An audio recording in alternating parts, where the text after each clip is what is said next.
அனைவருக்கும் வணக்கம். இந்த காணொளியில் நம்ம பார்க்க போகிறது யுஜிசி நெட் தேர்வு பற்றிய சில விளக்கங்களை பார்க்கலாங்க. படித்து கொண்டிருக்கக்கூடிய நிறைய மாணவர்களுக்கு இந்த யுஜிசி நெட் தேர்வு பற்றிய நிறைய ஐயப்பாடுகள் இருக்குங்க.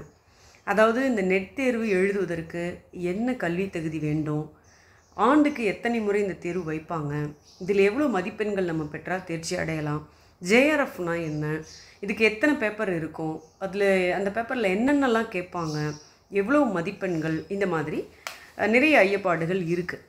ஸோ அது குறித்து தான் இந்த காணொளியில் நம்ம விளக்கமாக பார்க்கலாங்க. இப்போ யுஜிசி நெட் தேர்வு அப்படிங்கும் பொழுதுங்க, இப்போ நம்ம பள்ளியில் ஆசிரியர் ஆகணும் அப்படின்னா நம்ம ஒரு இளங்கலை பட்டத்தோட பிஎடோ அல்லது முதுகலை பட்டத்தோட பிஎடோ படிச்சிருக்கணுங்க. 10ஆம் வகுப்பு வரைக்கும் ஆசிரியர் ஆகணும்னா நம்ம பிஏ பிஎட் பிஎஸ்சி பிஎட் படிக்கிறோம். 11 12க்கு நம்ம ஆசிரியர் ஆகணும் அப்படின்னா மாஸ்டர் டிகிரி வாங்கியிருக்கணும், எம்ஏ எம்எஸ்சி, அது கூட பிஎட். இது நம்ம எல்லாருக்கும் தெரிஞ்சது. அந்த மாதிரி நம்ம டிகிரி வாங்கின பிறகு அரசு பள்ளிக்கு போகணும் அப்படின்னா டிஆர்பி நம்ம எழுதுகிறோங்க. நீங்கள் 10 வரைக்கும் இருக்கும் பொழுது டெட்டு முடிச்சுட்டு அதற்கு பிறகு ஒரு நியமன தேர்வு வைக்கிறாங்க. அடுத்து 11 12ஆம் வகுப்புகளுக்கு ஆசிரியராக போகணுன்னா டிஆர்பி எழுதுகிறாங்க. சரிங்க. இப்போ அரசு கலை மற்றும் அறிவியல் கல்லூரிகளில் பேராசிரியர் பணிக்கு போகணுன்னா நமக்கு என்னென்னலாம் தகுதி வேண்டும் அப்படிங்கும் பொழுது, ஒன்று முனைவர் பட்டம் முடிச்சிருக்கணும், இல்லை அப்படின்னா யுஜிசி வைக்கக்கூடிய நெட் தேர்வு அல்லது செட் தேர்வு, இந்த ரெண்டில் ஏதேனும் ஒன்றில் நம்ம தேர்ச்சி பெற்று இருக்க வேண்டும். இதுதான் இப்போது இருக்கிற வரைக்கும், இந்த நிலை இப்போ இருக்க வரைக்கும் இதுதான் நம்ம கல்வி தகுதியாக வச்சுருக்காங்க. இப்போ அந்த நெட் தேர்வு அப்படிங்கிறது இன்றைய இப்போ இருக்க சூழலில் நமக்கு ரொம்ப அவசியமாக இருக்குது. ஏன்னா உங்கள் எல்லோருக்குமே தெரிஞ்சிருக்கும், கல்லூரி பேராசிரியர்களுக்கான டிஆர்பி அறிவிப்பு வந்திருக்கு.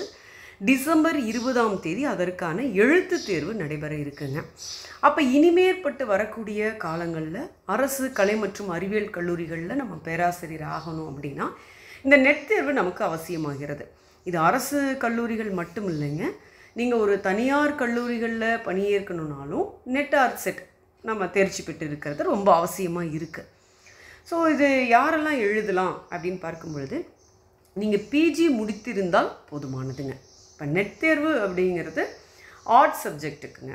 இதே யுஜிசியில் நெட்டில் வந்து நம்ம யுஜிசியில் சிஎஸ்ஐஆர் அப்படின்னு சொல்லும் பொழுது அது அறிவியல் பாடம் முடிச்சிருக்கிறவங்களுக்கான தேர்வு.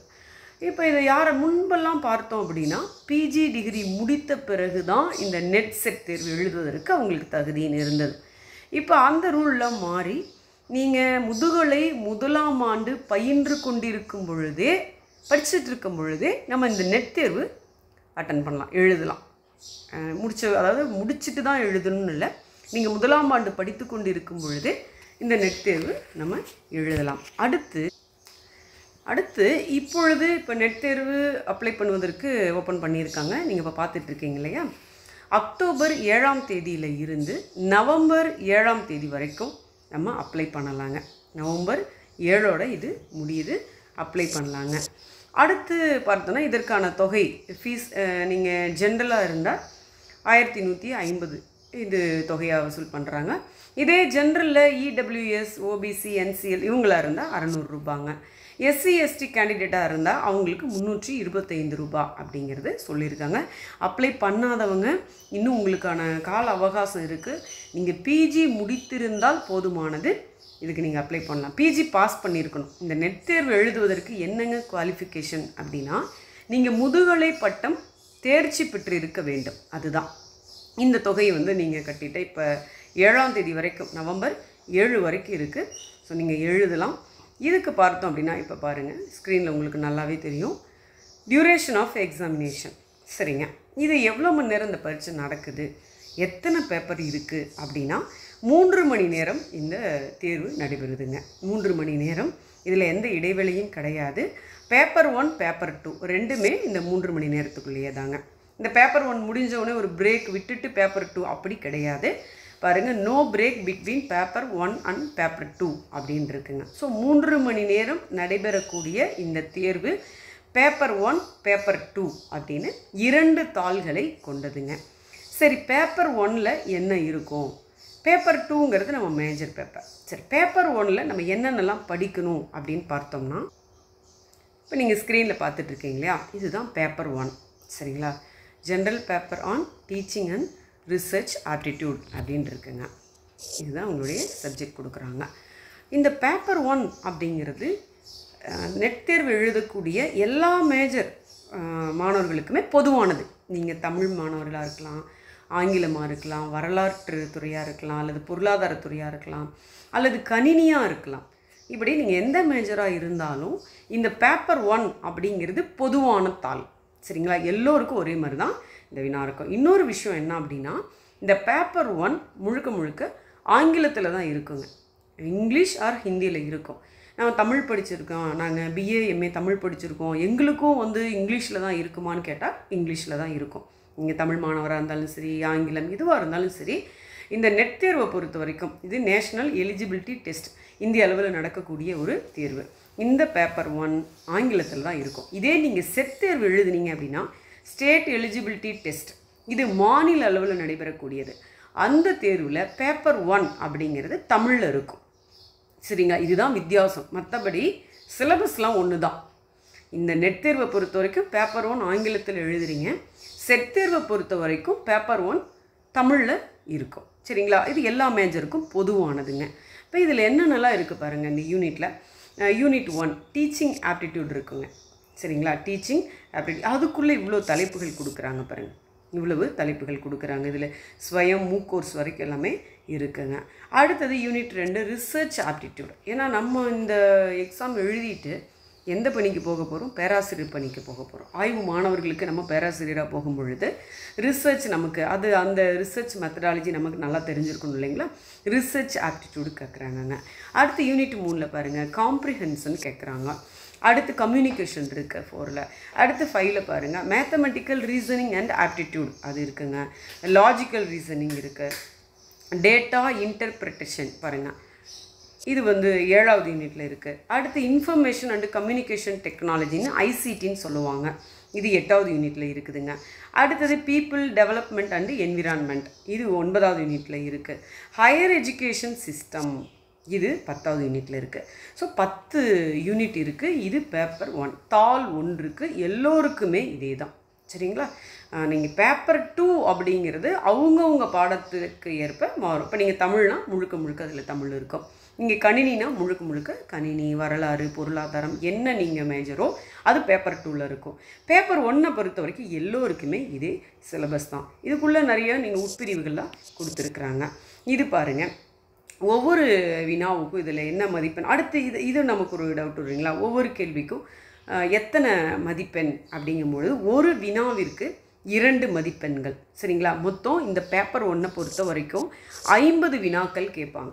50 வினாக்கள், ஒரு வினாவுக்கு 2 மதிப்பெண் வீதம் 50 வினாக்கள் கொடுத்துருப்பாங்க. 100 மதிப்பெண்கள் கொண்டதுங்க. சரி, இதே பேப்பர் 2 அப்படின்னு கேட்டால் பேப்பர் 2 உங்கள் மேஜர் தான். அதில் 100 வினாக்கள் கொடுப்பாங்க. ஒவ்வொரு வினாவுக்கு 2 மதிப்பெண்கள் வீதம் 100 வினாக்களுக்கு 200 மதிப்பெண்கள், மொத்தம் 300 மதிப்பெண்கள் கொண்டது தான் இந்த நெட் தேர்வுங்க. சரி, இந்த 300 மதிப்பெண்களில் முன்பெல்லாம் எப்படி இருந்ததுன்னா பேப்பர் 1ல் ஒரு குறிப்பிட்ட அளவு நீங்கள் மதிப்பெண் எடுக்கணும். நீங்கள் பேப்பர் 2ல் ஹையஸ்ட் மார்க் வாங்கி பேப்பர் 1ல் ரொம்ப லோவாக நீங்கள் மார்க் வாங்கியிருந்தீங்கன்னா அது நம்ம தேர்ச்சி அடைய முடியாது. ஏன்னா ஒரு மினிமம் மார்க் வச்சுருந்தாங்க. ஆனால் அந்த இதெல்லாம் கொஞ்சம் இப்போ தளர்வு அடைந்து அதாவது தளர்த்திட்டாங்க. அந்த இதில் சிஸ்டம் தளர்த்திட்டாங்க. இப்பொழுது எப்படின்னா நீங்கள் 2 தாள்லையும் சேர்த்து வாங்கக்கூடிய மதிப்பெண் தான் கணக்கிடப்படுகிறது தேர்ச்சிக்கு. ஏதை சொல்கிறேன்னா, சில பேர் ஃபஸ்ட் பேப்பர் நல்லா பண்ணுவாங்க. இந்த ஜென்ரல் ஆப்டிடியூடு இந்த இதெல்லாம் பாருங்கள், இந்த மேத்தமெட்டிக்கல் ரீசனிங், லாஜிக்கல் ரீசனிங்லாம் நல்லா பண்ணுவாங்க. ஆனால் மேஜரில் கொஞ்சம் விட்டுருவாங்கன்னு வச்சுக்கோங்களேன். பரவாயில்ல, இதில் மதிப்பெண் எடுத்துடலாம். அதில் குறைஞ்சாலும் இதை நம்ம என்ன பண்ணலாம்னா பேலன்ஸ் பண்ணிக்கலாம். சில பேர் இல்லைங்க, எனக்கு ஃபஸ்ட் பேப்பரில் எனக்கு அவ்வளோக்கு வராது, இந்த மேக்ஸ் எனக்கு தெரியாது, வராதுங்க எனக்கு இதில் அப்படின்னு இருக்கிறவங்க அவங்களுடைய மேஜரில் நல்லா படித்து இந்த மார்க்கை ஈக்குவல் பண்ணிக்குவாங்க. ஸோ அதனால இது நமக்கு ஒரு நல்ல அரிய வாய்ப்பு. இதில் நல்லா கவனம் செலுத்தணும் அப்படின்னா ஈஸியாக பாஸ் பண்ணிடலாம். 300 மதிப்பெண்கள். இந்த 300 மதிப்பெண்களுக்கு நீங்கள் எவ்வளோ வாங்குறீங்க அப்படிங்கிறத பொறுத்து தாங்க. இப்போ சரி, இதில் இன்னொரு விஷயம் என்ன அப்படின்னாங்க, மைனஸ் மார்க்கு கிடையாதுங்க. இதே நீங்கள் சிஎஸ்சிஆர் எழுதுனீங்கன்னா அந்த நெட்டில் அது அறிவியல் மாணவர்களுக்கு அவர்களுக்கு பார்த்தோம்னா மைனஸ் மார்க் இருக்குது. நமக்கு பொறுத்த வரைக்கும் இதில் மைனஸ் மார்க்கு கிடையாது. இது ரொம்ப நல்லதாக போச்சு இல்லைங்களா? இல்லை மைனஸ் மார்க்குன்னு தான் நினச்சி பாருங்கள் எவ்வளோ கஷ்டம். அப்போ அறிவியல் மாணவர்கள் பாஸ் பண்ணுறதுங்கிறது எவ்வளோ கஷ்டம். ஸோ நமக்கு அது கிடையாது. ஸோ பேப்பர் 1ல் 50 வினாக்கள், ஒரு வினாவுக்கு 2 மதிப்பெண் வீதம், 100 மொத்தம் 100 மதிப்பெண். பேப்பர் 2ல் 100 வினாக்கள், ஒரு வினாவுக்கு 2 மதிப்பெண் வீதம், 200, அது 200 மதிப்பெண். ஸோ ரெண்டையும் சேர்த்து 300 மதிப்பெண். இந்த ரெண்டையும் சேர்த்து நீங்கள் வாங்கக்கூடிய மதிப்பெண் தான் கணக்கில் எடுத்துக்கொள்ளப்படும். சரி, இதெல்லாம் கொடுக்குறாங்களே, இந்த 10 யூனிட்டுக்கு நாங்கள் என்ன கைடு படிக்கிறது அப்படின்னா, மார்க்கெட்டில் ஆன்லைனில் நிறைய கைடு விற்கிறாங்க. சரிங்களா? உப்கார் கைடு அந்த மாதிரி, நான் ஏதோ ஒரு எடுத்துக்காட்டுக்கு ஒன்று சொல்கிறேன். இந்த மாதிரி நிறைய கைடு இருக்குது, மார்க்கெட்டில் நிறைய கைடு இருக்குது. நீங்கள் எது வேணால் என்ன பண்ணலான்னா வாங்கி படிக்கலாம். அப்புறம் இன்னொரு விஷயம், நம்ம ஒரு கைடு வாங்கி படிக்கிறோன்னா அந்த கைடில் இருக்கிறது அப்படியே கேட்பாங்கங்கிற அந்த நம்பிக்கையை நம்ம போகக்கூடாது. அது சரியான ஒரு இது இல்லை. கைடு, நோட்ஸு, மெட்டீரியல் எல்லாமே நமக்கு நம்ம அறிவை கொஞ்சம் என்ன பண்ணும் அப்படின்னா, இது சரியாக தப்பாக இப்படி எழுதலாமல் ஒரு பயிற்சிக்கு தானே ஒழிய, அதில் இருக்கிறது அப்படியே கேட்பாங்கன்னா அப்போ எல்லாருமே கைடை வாங்கி படிச்சுட்டு புரியுதோ புரியலையோ எல்லாம் மக்கப் பண்ணிட்டு போய் பாஸ் ஆகிட மாட்டாங்களா? ஸோ நம்ம அந்த இதை எடுத்துருணுங்க. சரிங்களா? இன்றைக்கி பள்ளி பாடப்புத்தகங்களே பாடப்புத்தகத்துக்கு டைரெக்டாக கேட்குறது இல்லை, எல்லாமே படித்து புரிஞ்சுக்கிறோம். அதை புரிஞ்சதை வெளிப்படுத்துகிற மாதிரி ட்விஸ்ட்டாக தான் அவங்க கேள்வி கேட்குறாங்க. அப்போ யூஜிசி நெட் ஆகட்டும், பிஜிடிஆர்பி ஆகட்டும், எல்லாத்துக்குமே நம்ம டைரெக்டாக அவங்க கேள்வி கேட்பாங்கன்னு எதிர்பார்த்துட்டு போகக்கூடாது. எந்த மெட்டீரியலாகவே இருந்தாலும் அந்த மெட்டீரியல் நம்ம அது சார்ந்த, அந்த பாடம் சார்ந்த ஒரு அறிவை நமக்கு புகுத்தக்கூடியதாக இருக்கும். ஆனால் அதில் இருக்கிறத அப்படியே வினாத்தாளில் எதிர்பார்க்கிறதுங்கிறது அப்படி எதிர்பார்க்கக்கூடாதுங்க. அது நம்ம அறியாமை அப்படின்னு தான் நம்ம சொல்ல முடியும். ஸோ இந்த ஃபஸ்ட் பேப்பரில் 10 யூனிட் இருக்குது. செகண்ட் பேப்பர் நம்மளுடைய மேஜர் பேப்பருங்க. அடுத்ததுங்க, இதில் 3 கேட்டகிரி இருக்குங்க. இப்போ என்ன அந்த 3 கேட்டகிரி அப்படின்னா, இப்போ கேட்டகிரி 1 அப்படிங்கும்பொழுது ஜேஆர்எஃப்ங்க. சரிங்களா? கேட்டகிரி 1 அப்படிங்கும்பொழுது ஜேஆர்எஃப். இதை பார்த்தோன்னா பாருங்கள், என்ன இது ஜேஆர்எஃப்னா என்னங்க? ஜூனியர் ரிசர்ச் ஃபெலோஷிப் அப்படிங்கிற நமக்கு ஒரு உதவித்தொகை கொடுக்குறாங்க. யூஜிசி நமக்கு ஒரு கல்வி உதவித்தொகை. என்னங்க இந்த உதவித்தொகை அப்படின்னா, இப்போ நம்ம அந்த 300 மதிப்பெண்ணில் ஹையஸ்ட் மார்க் வாங்குவாங்க இல்லைங்களா, கட் ஆஃப், அவங்கள ஒரு குறிப்பிட்ட பர்சன்டேஜ் மட்டும் அந்த ஜேஆர்எஃப்ல எடுப்பாங்க, ஹையஸ்ட். இது எக்ஸாம் ஒன்று தான், வினாத்தாள் ஒன்று தான், எல்லாமே ஒன்று தான். நீங்கள் வாங்குகிற மதிப்பெண்ணில் அதிகபட்ச மதிப்பெண் எடுக்கக்கூடியவங்களில் ஒரு குறிப்பிட்ட பர்சன்டேஜ் இந்த ஜேஆர்எஃப்லுடைய அந்த கேட்டகிரியில் வந்துருங்க. சரி, இவங்களுக்கு என்ன தருவாங்கன்னா, நேரடியாக போய் ஒரு பல்கலைக்கழகத்துலேயோ கல்லூரியிலையோ முனைவர் பட்டம், டாக்டரேட் படிக்கிறதுக்கு ரெகுலராக, நான் சொல்கிறேன், இது பார்ட் டைம் கிடையாது, ரெகுலராக போயிட்டு நீங்கள் பிஹெச்டி பண்ணுறதுக்கு கல்வி உதவித்தொகை கொடுப்பாங்க. இப்போ ஆர்ட்ஸ், இப்போ நான் தமிழ் எடுத்துக்கிறேன். தமிழை பொறுத்த வரைக்கும் பார்த்தீங்கன்னா மாதம் ஒரு 40,000க்கு மேலே, 40 சம்திங், 40,000லேருந்து ஸ்டார்ட் ஆகும். அந்த மாதிரி 5 ஆண்டுகளுக்கு இந்த கல்வி உதவித்தொகை கொடுக்குறாங்க. இதே சயின்ஸ் இருந்துச்சுன்னா அவங்களுக்கு ப்ராக்டிக்கலாக இருக்கியா, ஸோ அவங்களுக்கு என்ன ஆகும்னா இன்னும் கொஞ்சம் தொகை அதிகமாகும். ஸோ மினிமம் நம்ம தமிழை பொறுத்த வரைக்குமே 40,000 ரூபாய் கிடைக்கிது. இது 5 ஆண்டுகளுக்கு ஒரு கல்லூரியிலையோ பல்கலைக்கழகத்திலையோ நேரடியாக நீங்கள் முனைவர் பட்டம், டாக்டரேட் படிக்கிறதுக்கு கொடுக்கக்கூடிய உதவித்தொகை தான். இந்த 300 மதிப்பெண்ணில் அதிகபட்ச மதிப்பெண் வாங்குகிற குறிப்பிட்ட பர்சன்டேஜ் வச்சுருப்பாங்க. அவங்கள மட்டும்தான் இதில் இந்த ஜேஆர்எஃப்ல எடுத்துக்குவாங்க. சரி, இப்போ நான் ஒரு உதாரணத்துக்கு நான் சொல்கிறேன், ஒரு பேச்சுக்கு சொல்கிறேன். இப்போ 300ல் 160 ஒரு கட் ஆஃப் வச்சுக்கிறோம். 160க்கு மேலே அது எதாவது வேணால் இருக்கலாம், 160ஓட நின்றுச்சுன்னு வச்சுக்கோங்களேன். இவங்க வாங்குகிற குறிப்பிட்ட பர்சன்ட் இவங்களை இந்த ஜேஆர்எஃப்ல எடுத்துக்கிறாங்க அப்படின்னு வச்சுக்கோங்க. இவங்களுக்கு அந்த உதவித்தொகை கிடைக்குது. சரி, இவங்களுக்கு அந்த உதவித்தொகை கிடைக்குது. இதுக்கு ஏதாவது வயது வரம்பு உண்டா அப்படின்னா வயது வரம்பு உண்டு. சரிங்களா? என்ன வயது வரம்பு அப்படின்னா 30 வயசு வரைக்கும் கொடுக்குறாங்க. சரி, இந்த 30 வயசுக்கு மேலே ரிலாக்ஸேஷன் சொல்லிட்டு என்ன பண்ணுறாங்க அப்படின்னா ஒரு 5 இயர்ஸ் ரிலாக்ஸேஷன் கொடுக்குறாங்க. ஸோ 35 வயது வரைக்கும் இந்த ஜேஆர்எஃப் நமக்கு கிடைக்கிது. நீங்கள் இதே ஜென்ரலாக இருந்தால் 30 தான், ஓசியில் வரீங்க அப்படின்னா 30. இல்லை மற்ற கேட்டகிரியாக இருந்தால் என்ன பண்ணுறாங்க அப்படின்னா 5 ஆண்டு தளர்வு கொடுத்து 35 வயது வரை நீங்கள் நமக்கு என்ன பண்ணலாம், இந்த ஜேஆர்எஃப்க்கு எலிஜிபிள். சரி, இந்த கட் ஆஃப் இப்போது இதுக்கு கீழே வாங்குறாங்க, ஒரு 140 to 160ன்னு வச்சுக்கோங்களேன், இந்த மதிப்பெண் வாங்குறாங்கன்னு வச்சுக்கோங்க. இதிலேருந்து ஒரு பர்சன்டேஜ் கணக்கெடுத்து என்ன பண்ணுறாங்கன்னா அவங்களுக்கு அசிஸ்டன்ட் ப்ரொஃபஸர் 2வது கேட்டகிரியில் கொடுக்குறாங்க, அசிஸ்டன்ட் ப்ரொஃபஸர் அப்படின்னு. இந்த அசிஸ்டன்ட் ப்ரொஃபஸர் என்ன அப்படின்னா இது நெட்டு பாஸ், நீங்கள் ஜேஆர்எஃப்ல வாங்கினாலும் நெட்டு பாஸ்ன்னு சொல்லிக்கலாம், அசிஸ்டன்ட் ப்ரொஃபஸர் கேட்டகிரிக்குள்ளே வந்துக்கிட்டிங்கனாலும் நெட்டு பாஸ்ன்னு சொல்லிக்கலாம். ஆனால் இப்போ இதுக்கும் கீழே 140க்கும் கீழே வாங்குறாங்கன்னு வச்சுக்கோங்களேன். நான் இந்த மார்க் சொல்கிறதெல்லாம் தோராயமாக உங்களுக்கு புரியும்னு சொல்கிறேன். உடனே நீங்கள் இது 140 160ன்னு எடுத்துக்கக்கூடாது. இது ஒவ்வொரு சமயமும் என்ன ஆகுனா அந்த கட் ஆஃப்ங்கிறது மாறும். நான் ஒரு உதாரணத்துக்கு தான் சொல்கிறேன். இப்போ 140க்கு கீழேன்னு வச்சுக்கோங்களேன். இப்போ இந்த மாதிரி எடுக்கும் பொழுது அட்மிஷன் டு PhD ஒன்லி இப்படி வந்தால் நீங்கள் நெட்டு பாஸான்னு கேட்டால் கிடையாது.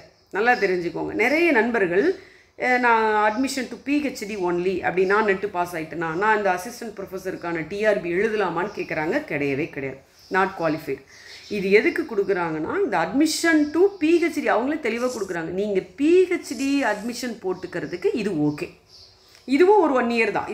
இதுவும் வந்து நம்ம என்ன பண்ணலாம் அப்படின்னா ஒரு டைம் பாஸ் பண்ணிட்டோம் அப்படி கிடையாது. இந்த ஆண்டு நீங்கள் என்ன பண்ணலான்னா PhD சேருவதற்கு இந்த மதிப்பெண் போதுமானது. இந்த மாதிரி 3 கேட்டகரி பிரிக்கிறாங்க. சரிங்களா? இதெல்லாம் நம்ம வாங்குகிற மதிப்பெண்களை பொறுத்து தான் இந்த கேட்டகரி வைஸ் நமக்கு பிரிக்கிறது. நான் JRF வாங்கிட்டேன், அப்போ நான் அசிஸ்டன்ட் ப்ரொஃபஸர், அதுதான் இங்கேயே கொடுக்குறாங்க. Award of JRF and appointment as assistant professor. இந்த ரெண்டுக்குமே இது எலிஜிபிள். இந்த கேட்டகரிக்குள்ளே வந்துட்டிங்கன்னா அசிஸ்டன்ட் ப்ரொஃபஸருங்கும் பொழுதே நம்ம சாதாரணமாக அதுக்கு கீழே இருக்கிறதுக்கு நம்ம ஒன்றும் சொல்லவே தேவையில்லை. அட்மிஷன் டு PhD தான். ஆனால் 3வது கேட்டகரியில் அட்மிஷன் டு PhD ஒன்லி நீங்கள் இதுக்கு மட்டும்தான் தகுதியானவர். நீங்கள் JRFக்கு தகுதி கிடையாது. அதே மாதிரி நீங்கள் நெட்டு பாஸ் ஆகிட்டே நம்ம இதில் சொல்ல முடியாது. சரிங்களா? அதனால இந்த தேர்வை எழுத முடியாது. இந்த மாதிரி 3 கேட்டகரியாக பிரிச்சுருக்காங்க.